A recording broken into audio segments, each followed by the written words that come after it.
Have you ever heard that little voice inside of your head saying, oh my gosh, I'm just not enough. I can never do it all, right? Today, we're going to unwrap why that voice exists and like how to really tame it. So, hey, it's Dennis and Lisa McIntee at the Drama Free Living Show, and we're glad you're with us. So today, Lisa, talking about the inner critic. I know you don't really deal with it so much. I used to deal with a harsh inner critic a lot. Okay. And I mean, it's taken years to just really work through those things. And a lot of that comes from, things that you were trained, how you were raised, just situations. Typically growing up before you were 17 kind of puts that lens on how you hear things. Yeah. Even when now, I'm 56 Oh, you just and said I'm it. still, I know I said it. I said it. There it is. And still there are things that I revert back to fascinating. that before 17. Yeah. Well, so what's really great is that we're both here doing it. So I'll be like the before and you're the after. Right. And so that's how we'll kind of play it. But I do know, like, Lisa, a lot of our clients deal with this harsh inner critic. And I think sometimes, this drive and ambition, if you don't know how to deal with it well, it really kind of drives some of that. And I know it affects your self-worth. Yeah. Or you think about, if you're beating yourself up in your head, right, how you feel about yourself. And then I've even seen, like, even in your relationships, because then you go out and it's like you can't love somebody or really care for somebody if you don't first care for yourself.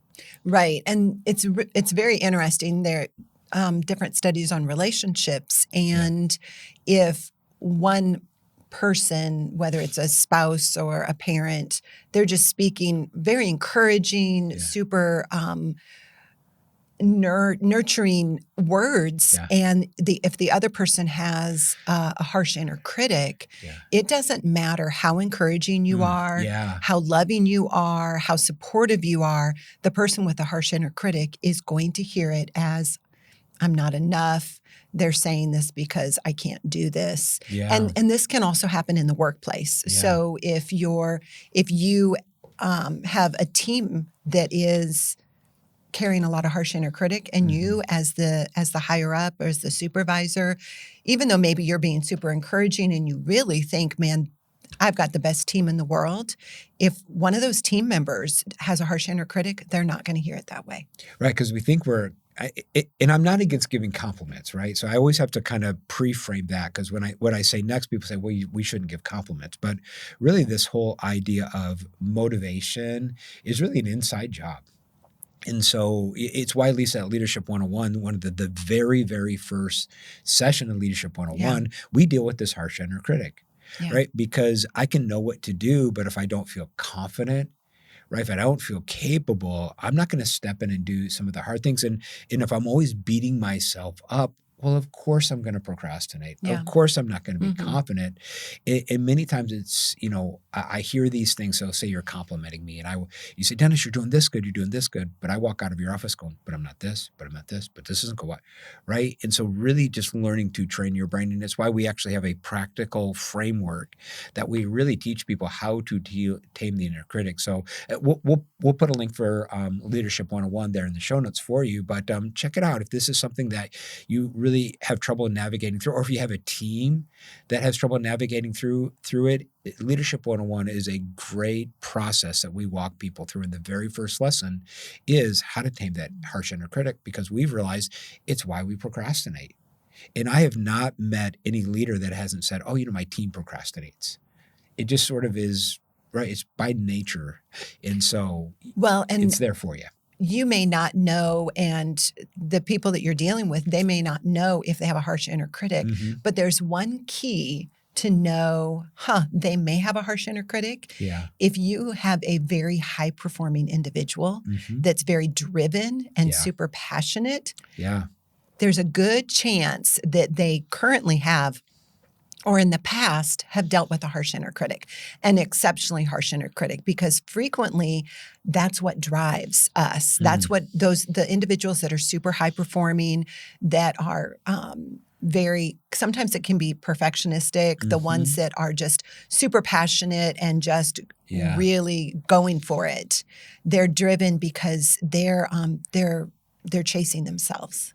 It's fascinating. They're chasing themselves. They're chasing themselves. Right? They're chasing this image of themselves that really is probably not even based in reality, right? It's like, I think I want to be this, and I have this image. And it's almost like it's really many times a false image, and I'm trying to chase myself. And this is something that we've created in our own minds, right? It's this nagging negative voice that kind of sows doubt and really affects your full potential. Right. And I know it's what fuels stress. Yeah. Right? I think most stress in the workplace comes a lot of times from just having this harsh inner critic. You have low confidence, right? And by nature, if you have a low confidence, of course you're going to procrastinate. Like, why would you not procrastinate if you have low confidence? And it's very much an oxymoron because we're talking about procrastination, but yet we're also talking about high performance and driven. It's fascinating, and so right? it is a dog chasing its tail. It's a circular black hole that you just go down. Yeah, and it's like it kind of sabotages happiness, right? And it sabotages success. Yeah. And so really it's this inside job. So we'll kind of talk about our experience today. And right, we're not therapists, right? But no, we've just lived it. This is how we've navigated through it. This is our experience through it. And we hope it maybe just help you a little bit. So one kind of idea, what do we do with it, is kind of recognize it, first of all. Yeah. Hey, this is going on the inside. A little game, Lisa, that I play to myself is I just kind of say, oh, I'm just being human. There I go, being human again. I think you might have learned that from me. I totally learned. Most things I teach, I've learned from you, right? And if you need me to sign a document, I can. In fact, in most of my trainings now, I kind of even just tell the truth, right? Yeah, is most of the things I do I've learned from you, and it's almost like some people kind of give it an identity. They almost give it a name. And I think that's really helpful. It's almost a third person perspective skill. Yeah. And I think for a lot of us, like, I got to realize that I am not my thoughts. I am not. Now I'm thinking the thought. I am not my feelings. Right. And a lot of times, even when we say I'm mad, well, I feel anger. Right. But I am not mad. And it is this really neat nuance that allows me to have this third person perspective skill so that I can analyze it and look at it and change it. Right. Awareness is the door out. Oh, it totally is. Awareness is the door out. And then when we name it and when we recognize it, that is the door. And when you begin to open that door, then that is the way out of this extremely harsh inner critic. Now, inner critic, evaluating how we're doing, things like that, that can be good. Like you can have an art critic. An art critic is not necessarily saying all the things that are horrible. It's also it's kind of evaluating.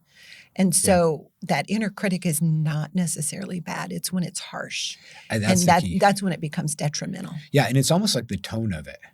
It is exactly the tone. I think that's the deal, right? And I think learning to change the tone, which is why I've learned a little bit just to kind of laugh at it.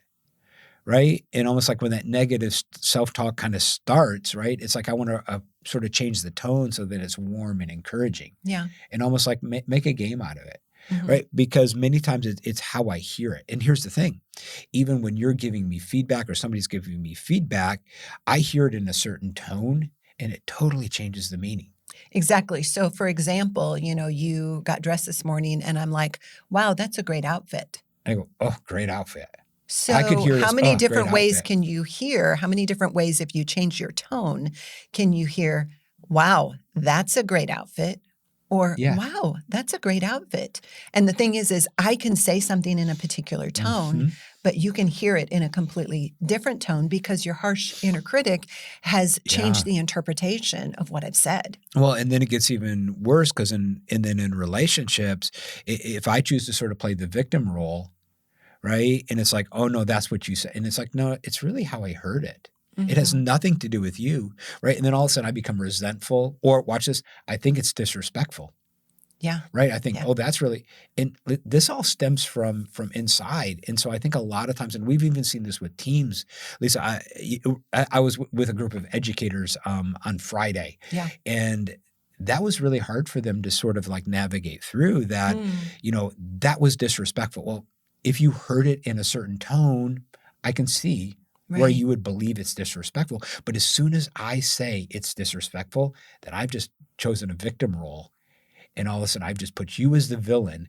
And then I can't, right? Then the problem is all you. And really it all started with how I heard it. And really at the core, it was my inner harsh critic. So this is where it is super tricky. There's these tricky so nuances. many nuances to it, Yeah. right? And I Yeah. think for all of us to really kind of own some of these things. And, Lisa, you said, self-awareness, that this awareness is the door out. Right. And it really is. And, we believe something called the truth will set you free, right? Mm-hmm. We would say you and I agree with it. But what I've realized is the truth will set you free, but usually it beats the crap out of you before it actually does set you free. Do you know? It's like, and I hear it, but I need to hear it. Right. I need to hear these things. So it does set me free. But first, it's going to hurt me a little bit, right? It's going to kind of beat me up a little bit on the inside so that I really it reshapes me. Right. And so that brings us to, we have to challenge our negative thoughts. We have to ask, okay, is this really true? Yeah. Is this true? This thought that I'm thinking, because frequently we lie to ourselves. I was almost going to say all the time, but thank you for saying frequently, because there are a certain small percentage that at times Dennis does tell himself the truth. But you're right. And you can't read the label if you're inside the bottle. And so that's why you need other people around you that you trust, that know, hey, I'm kind of dealing with this concept of harsh inner critic right now. So this is a thought that just passed my head. Is that true, or is that just me kind of lying to myself? Well, in a way, it really helps to have someone that you can bounce it off of. It really does. And Lisa, I think the way that sort of it comes across when you have a harsh inner critic is you think in absolutes to yourself. I always mess this up. I never get it right. Right? I'll never do this, right? I have these absolutes, and I think that's where it's like, okay, you always don't get it right? Really? Always? Every single time? You never, ever have gotten it right once? Oh, well, no, I've gotten it right maybe once. Majority of the time I don't get it. Oh, that's different, right? Do I a majority of the time, or do I always? Well, and I think when you hear those absolutes in your head, right, really learn to challenge those. That's good. That's a key. If you hear an absolute, you that's a trigger to know, right. Hey, I might be dealing with a harsh inner critic right now. And honestly, sometimes I will flow in and out of how harsh my inner critic is. Sometimes it's just more an evaluator, like an art critic, and other times it's more like somebody with a whip. Yeah. And how many times do we whip ourselves, right? Yeah. And I think, gosh, we do these things to ourselves. And then we look out, we wonder why we don't have confidence, or even why we're sad or depressed. And it's like, well, I'm kind of doing this to myself. Or why we feel like we don't fit in or belong with this group. Yeah. And then it causes us to behave certain ways because of how we feel. And it just is it's a wicked cycle. So we don't want that for you. So in fact, it's why Leadership 101, the very first session, it's why it's so important, right? Even in your leadership. And so another idea is really learning to practice self-compassion. Mm-hmm. Right? And kind of treat yourself with the same care that you'd offer a friend when mistakes happen. In fact, I did this in a workshop this past week. I think I was in Riverside, California when I talked about this. And it's really this idea that, if somebody, think about the person you love the most, right? And so I got everybody to think about that person they love the most. And then I asked them, okay, if somebody were to talk to that person the way that you talk to yourself, what would you do? Right? I feel like, Lisa, you're the person that I care for the most in my entire life. But gosh, if somebody were to talk to you the way that Dennis talks to yourself, right? I go, oh, Dennis, why are you so stupid? You're such a dumb idiot. Why? Right? I go down that. But if somebody came to you and said, Lisa, why are you so stupid? Why are you so, I'm going to fight them. Right? I'm going to fight them. I'm going to, it's on. Yeah. Right? But we allow it to happen to ourselves, and we do this to ourselves, right? And it's like, wow, we really kind of create this self-fulfilling prophecy. Yeah. And something that I've done with you, knowing that when you're dealing with just this dogging, harsh inner critic is, I've looked at you and I've said, don't talk about my husband that way. Yeah, that's always helpful, right? It's a third-person perspective Third-person perspective. Do not talk about my husband that way. I don't appreciate it. Yeah. And then it's like, kind of like jerks the chain. It's like, oh, wait a minute. Oh, okay. It really does. It kind of what it does is it pulls you back into reality. It does. And how many times? Pulls you back into the prefrontal cortex, and it's like, gosh. Oh, yeah. Gosh, even was just talking to these educators on Friday, just the difference between fantasy and reality, right? And you talked a little bit just kind of creating this story, right? And many times, like the story that we create is a fantasy. There's pieces of truth in it. It's almost like every time that I choose to become a victim, it's like I need a villain, right? If we're having a disagreement and I'm like playing a victim role, guess what I need you to be? I need you to be the villain. Right. Or I need my boss to be the villain. Like he's got to be this whatever it is, because then it allows me, well, of course I'm this way. Because you can't be a victim without a villain. You cannot. And so when you choose the victim role, I always think like, okay, who am I making a villain in this story? Right? And how do I flip that dynamic? Right. Because many times it's not true. It's a story I have created. You know, another one, as you're kind of navigating through this, is learning your triggers. Almost like notice situations where your inner critic is the loudest. Right. And almost be prepared for that. Right. So I know for me, it's very hard for me to receive feedback. Right. And it speaks a little bit to the abandonment wound that I still navigate through, even at 55. I mean, gosh, I'm a whole lot better than I was, say, 20 years ago, but it's still a work in progress. And we notice that it comes up when we're tired. Absolutely. When we're hungry. Yeah. When we're by ourselves. Yeah. You know, at the end of the day, it's those times when you might not have the strongest resolve and you want to go in and eat a pint of ice cream. You know, it's kind of those times. 2 pints. It's kind of those times that's when you have to really watch out, because typically first thing in the morning, you're bright, you're fresh, you had a good breakfast, you slept well, you know, you're kind of invincible. But after that, hours go on, or, you know, you get delayed 5 times in the airport, you know, just this. Yeah. And sometimes I've learned it's like, I don't always have to, I want to be transparent and vulnerable and honest, but I do not have But not that transparent. I don't have to share every single thought that comes through my head, right? Yes, but not that vulnerable.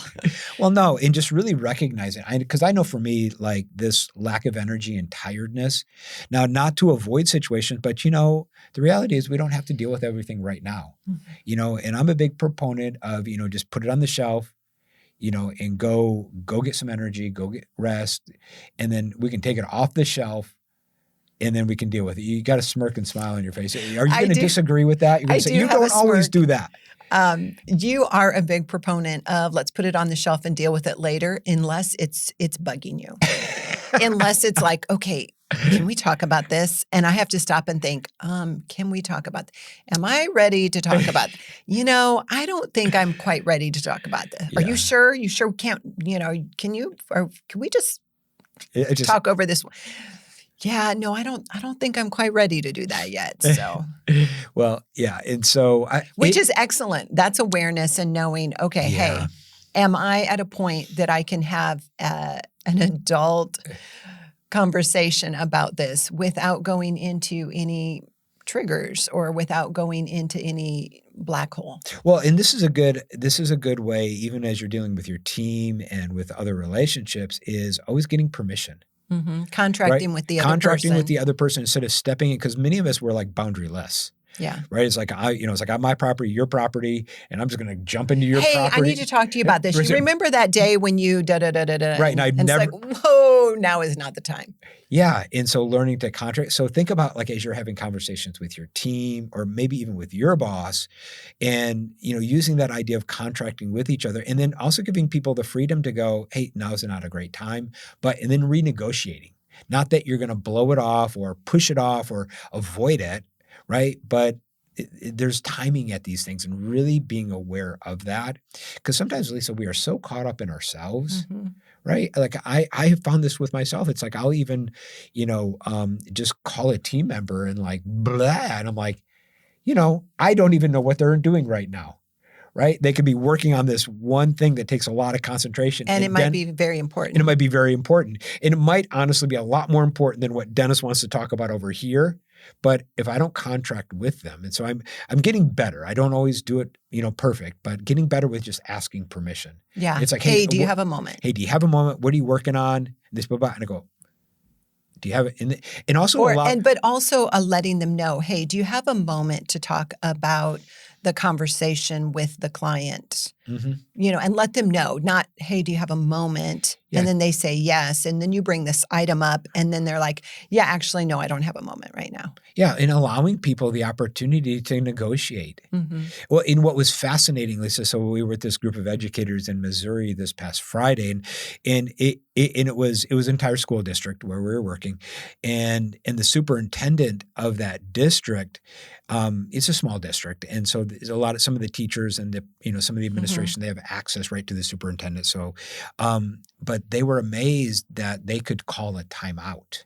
So we're just talking about rules for dealing with rules for engagement, rules for conversation. Yeah, and when things are like sort of passionate and heated and like feelings are involved, that they actually had permission. The superintendent say, hey, you have permission to just call a timeout. If we're stepping into something and I'm having, it's hurting your feelings, or you're getting a little offended, or you're getting defensive, or you're justifying, you totally have permission to say, hey, can we take a timeout and give me 10 minutes, or give me 30 minutes, or hey, can we revisit this tomorrow? I just need, and they felt such freedom with that. Right. Because when you're full of those emotions, you cannot have an objective conversation and you really can't come to a solution. And so calling a timeout is what allows all parties involved to step back, take space, so then you can come to it with just objectivity. Yeah, well, and they really felt respected. And I think that's what it's about. It's really about respecting people, because when I respect people, they're going to be more engaged, right? And people feel this disrespect. In some ways that we disrespect people as we sort of like, we get into we get past their boundaries. Yeah. And so learning to contract with people, and then creating very simple rules for how to have some of these hard conversations. Right.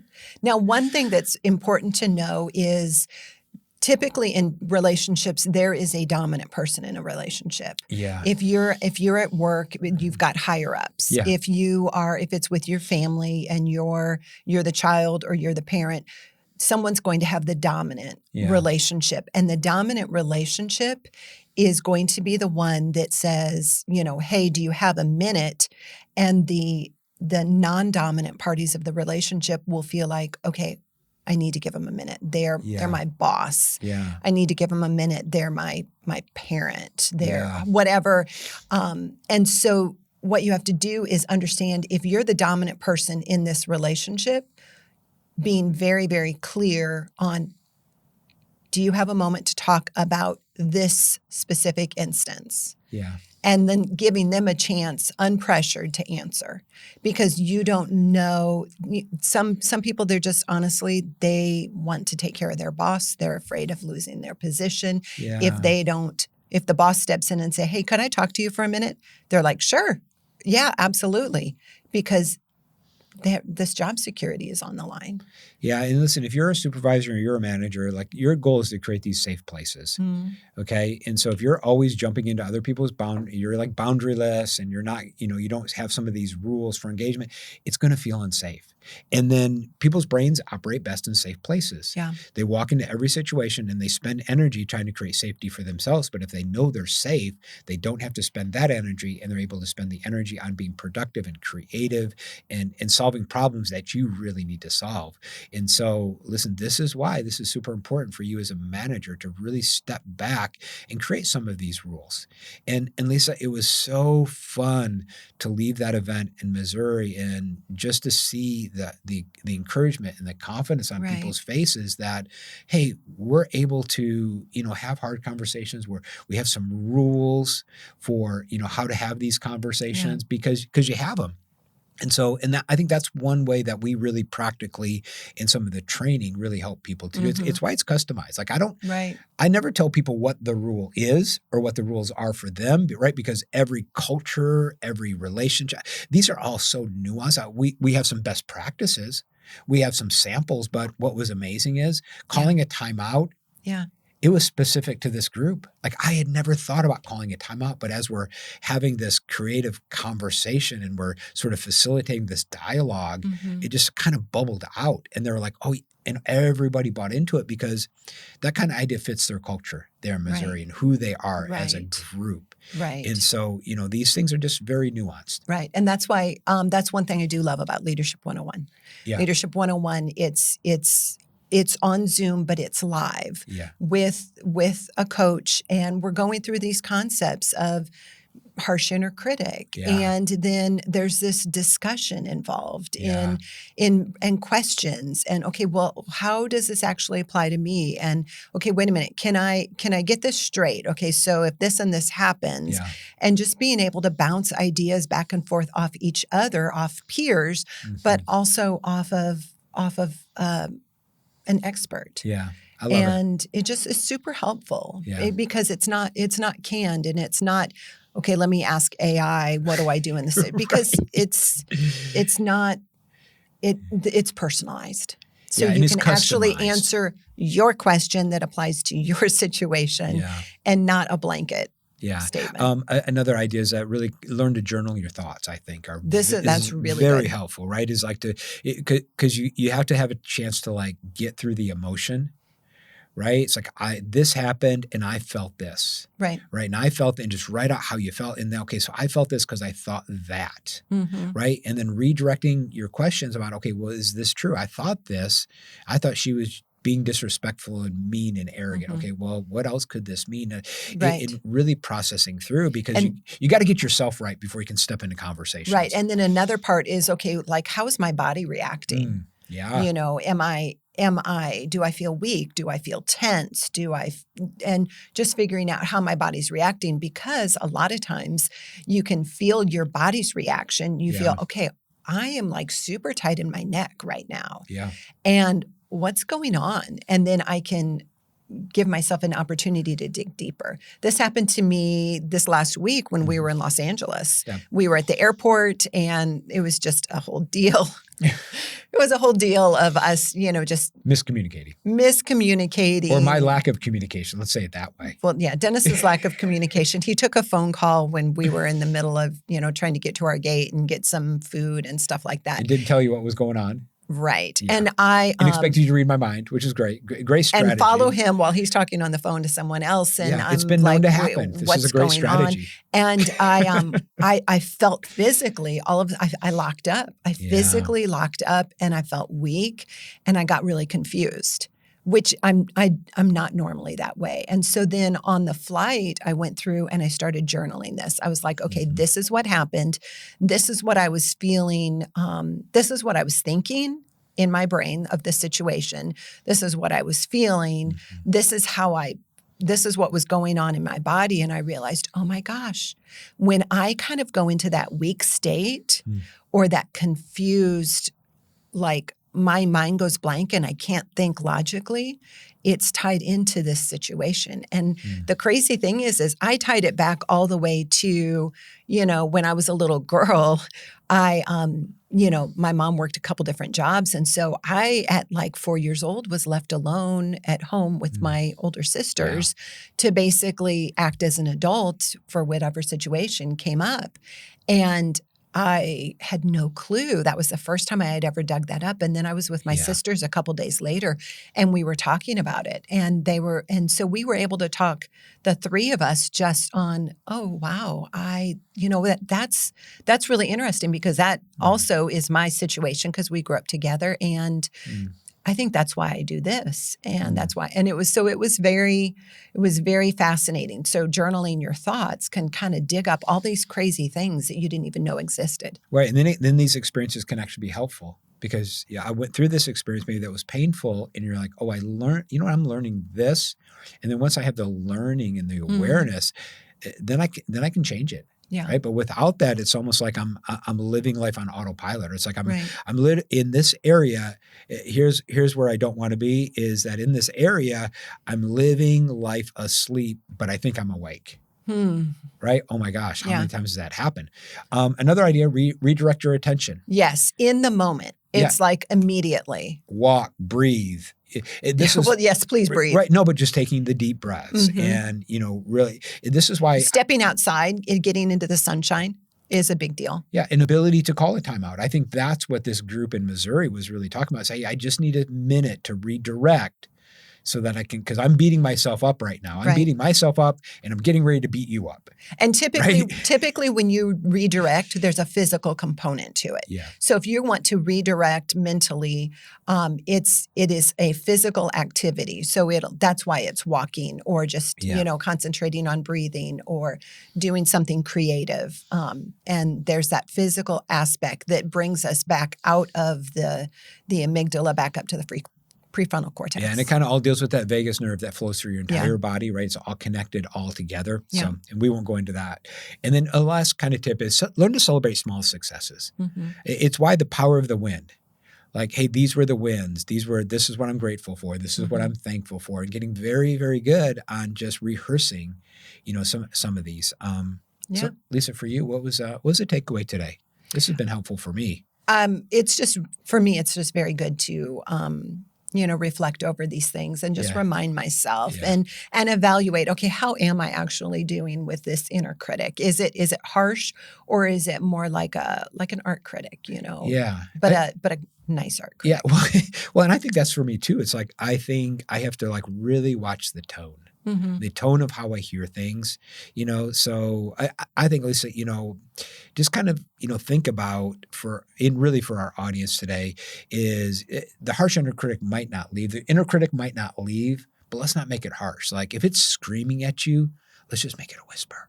We'll make it a whisper. Mm-hmm. And I think that's what we want for you. And a lot of times it's screaming at you, but let's just tone it down and let's just make it a whisper.